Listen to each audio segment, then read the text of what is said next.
obstrué le passage pour essayer de nous imposer une trajectoire, un itinéraire, ce que nous avons refusé, allant jusqu'à heurter des véhicules de notre convoi. Ce qui s'est passé ensuite au niveau du palais de justice, où le juge en charge de ce dossier a voulu, pour des raisons que personne ne comprend, retenir ce dossier aujourd'hui et le juger et le vider aujourd'hui même, alors que quasiment tous mes avocats venaient juste de se constituer et n'avaient pas eu accès au dossier, et que les avocats qui en avaient eu accès n'avaient eu accès qu'à une partie du dossier. C'est extrêmement grave. C'est d'autant plus grave que le juge n'a présenté comme motivation à cette attitude que le fait qu'à chaque fois qu'Ousmane Sonko a été convoqué, l'État a été obligé de mobiliser toutes les forces de sécurité et de défense, et que ça a coûté très cher à l'État sénégalais. Avons-nous été demandeurs de ces procès ridicules? Sommes-nous les instigateurs de ces complots et de ces manipulations dont la seule visée est d'obtenir une condamnation pouvant empêcher Ousmane Sonko d'être candidat pour l'élection présidentielle du 25 février 2024? Est-ce que cela peut justifier qu'on empiète, qu'on piétine, qu'on viole les droits de la défense, qui sont mes droits en l'occurrence, simplement parce que la mobilisation de ces dispositifs des forces de sécurité et de défense coûte très cher à l'État du Sénégal? Qu'un juge puisse réagir comme ça est suffisamment inquiétant et doit nous préoccuper par rapport à son indépendance, puisqu'il a pris des instructions pour parler ainsi. Ce qui s'est passé ensuite à la fin de cette audience, puisque n'eût été l'insistance, j'allais dire même la résistance des excellents avocats qui se sont constitués pour notre défense, que je remercie au passage. Énormément d'avocats sont constitués aujourd'hui. Aucun de ces avocats ne nous a demandé d'honoraires pour défendre notre cause. Je les remercie, mais je les félicite surtout parce qu'ils ont fait montre de détermination, de combativité, mais ils ont montré que le Sénégal doit être fier de ses avocats. N'eût été la détermination de ces avocats, mais n'eût été également un barreau debout, et j'en profite pour féliciter M. le bâtonnier, qui a pu intervenir pour insister sur le fait que les droits de la défense sont sacrés dans un procès et que rien ne s'opposait et tout convergeait, la pratique judiciaire et tous les éléments d'un procès, tout convergeait vers un renvoi, comme le demandaient mes avocats. Nous avons vu aujourd'hui un barreau debout, un bâtonnier debout. Nous attendons de la magistrature qu'elle soit aussi debout, parce que la justice est le pilier fondamental d'une république et la première garante de la stabilité dans un pays. Une justice couchée est un danger pour l'équilibre social, politique, économique, politique, géopolitique d'un pays. Nous demandons à l'Union des magistrats, à l'ensemble des magistrats, procureurs, juges d'instruction, à revenir à la raison et à comprendre qu'ils ont un sacerdoce, c'est de servir, de juger au nom du peuple sénégalais et non pas de servir les desseins politiques du régime et du président Macky Sall. Ce qui s'est passé au sortir de cette audience, où le monde entier a pu voir toutes les entraves qui ont été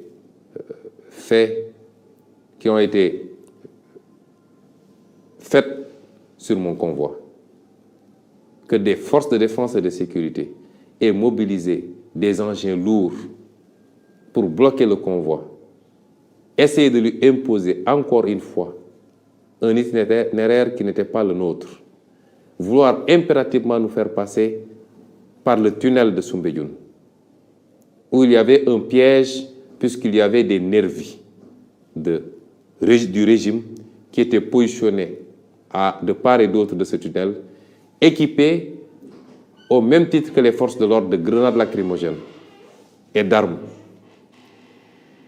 Ces forces de l'ordre ont voulu nous forcer à passer sous le tunnel, alors que rien ne s'opposait à ce qu'on puisse passer au-dessus du tunnel. C'est cela qui a amené le blocage du convoi, léger de grenades lacrymogènes, et c'est ça qui nous a amené à la situation que vous avez vécue. Ces mêmes forces de défense et de sécurité ont voulu m'imposer de sortir de mon véhicule pour entrer dans l'un de leurs engins blindés. Ce que j'ai formellement refusé parce que j'ai quitté mon domicile en citoyen libre à bord de ma voiture, accompagné de ma sécurité pour aller au tribunal. Et je tenais à rentrer dans les mêmes conditions. Ce qu'ils m'ont refusé, allant jusqu'à exercer une violence inédite, inouïe, gratuite sur mon véhicule et sur ma personne. Le monde entier a vu des agents des forces de l'ordre casser la vitre de ma voiture, forcer les serrures pour m'extraire de force de cette voiture et me conduire directement à bord de l'un de leurs fourgons blindés. Ce que rien ne justifiait. Puisque si les forces de l'ordre veulent nous faire croire qu'avec tout ce dispositif qu'ils avaient déployé, ils n'avaient pas les moyens d'escorter notre convoi et de nous conduire à notre domicile, personne ne peut y croire. Le pire, c'est qu'aujourd'hui, on a vu des milices privées se fondre dans les rangs des forces de l'ordre, tirer des grenades lacrymogènes contre les foules sans que ces forces de l'ordre n'interviennent. Ce qui se passe dans ce pays est extrêmement grave. Le régime de Macky Sall entretient une milice privée que tout le monde connaît et reconnaît, que nous connaissons, que nous avons identifiée, photographiée. Et cette milice, aujourd'hui, commet des exactions contre les populations.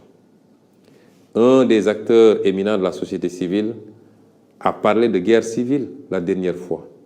Certains se sont empressés de s'acharner contre lui. Mais le président Macky Sall nous conduit directement vers une situation désastreuse parce que personne n'acceptera de se laisser tirer comme des lapins par des milices privées entretenues par le régime du président Macky Sall. J'en appelle donc à l'ensemble du peuple sénégalais. J'en appelle à la communauté internationale pour vous dire que celui qui s'est présenté à vous comme un démocrate, qui a essayé de dépeindre son opposition comme une opposition violente, déraisonnée, est le seul dictateur, le seul violent, le seul haineux qui existe aujourd'hui au Sénégal.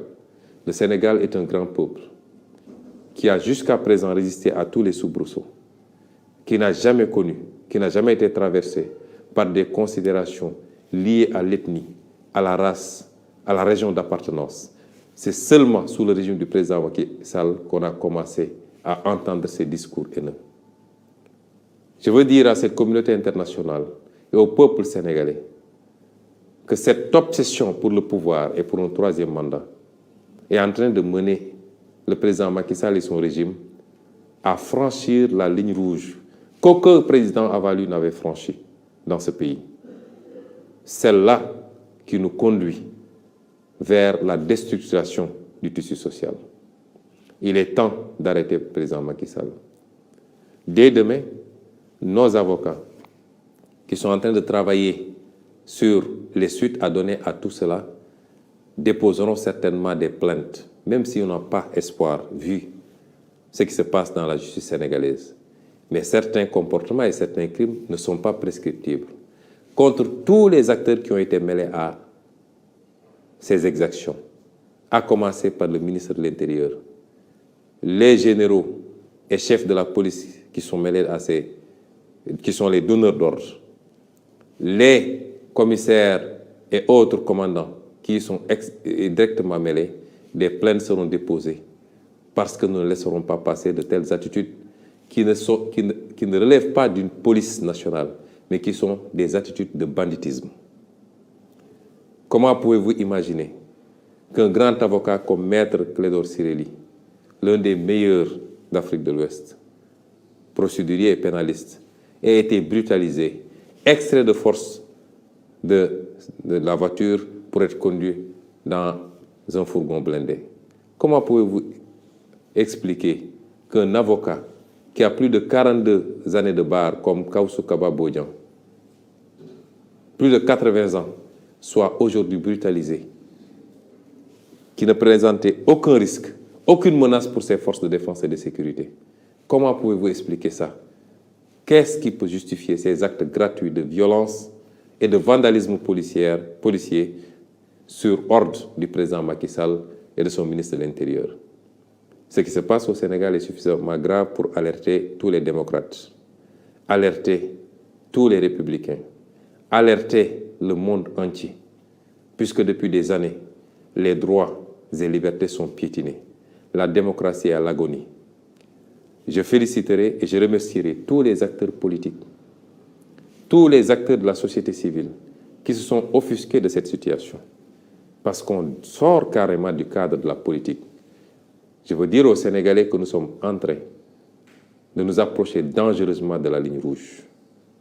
Et celui qui n'en est pas conscient devrait prendre conscience parce qu'il est temps. Celui qui en est conscient et qui observe en spectateur doit comprendre qu'il ne sera pas épargné si cette situation parvenait à arriver à cette ligne rouge.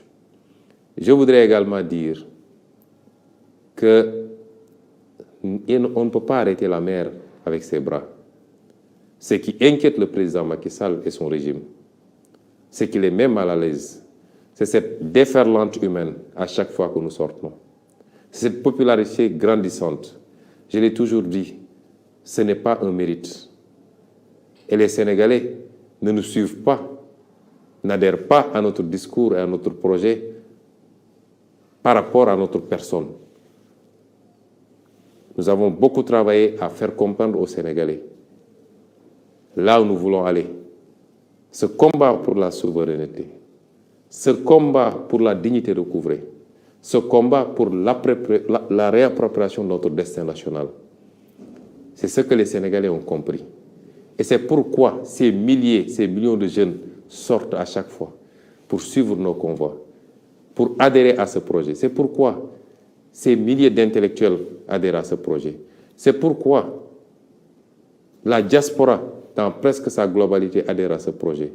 C'est pourquoi même les forces de défense et de sécurité, qui exécutent des ordres, souvent malgré eux, adhèrent à ce projet. C'est pourquoi tous nos compatriotes africains nous suivent de très près, comprennent le discours et adhèrent à ce projet. Si le président Macky Sall pense qu'il peut arrêter cela par l'intimidation, par l'instrumentalisation de la justice, par la violence gratuite, il se trompe et il est temps qu'il revienne à la raison. C'est la dernière fois que je le dirai. Je veux féliciter le peuple sénégalais, féliciter cette jeunesse formidable et terminer par vous dire ce que je vous ai toujours dit. Nous ne vous décevrons jamais. Nous ne vous trahirons jamais. Ce combat est le nôtre. Vous avez droit à la même prospérité, au même progrès, au même bonheur, au même espoir que tous les peuples du monde. Nous ne vous décevrons jamais. Je terminerai enfin par souhaiter au peuple américain une bonne fête d'anniversaire. Parce qu'aujourd'hui, j'aurais dû être à l'ambassade des États-Unis sur invitation de l'ambassadeur. Au moment où je vous parle, j'aurais dû être à cette ambassade pour célébrer avec eux, avec ce grand peuple américain, sa fête d'indépendance. Je suis, malgré moi, sous résidence surveillée et de manière tout à fait illégale parce qu'aucun juge n'a décerné une ordonnance pour que je sois sous résidence surveillée. On me refuse tout déplacement hors de mon domicile, barricadé par des chars de combat, par des dragons, par des véhicules lourds et par des centaines et des centaines de policiers et de gendarmes.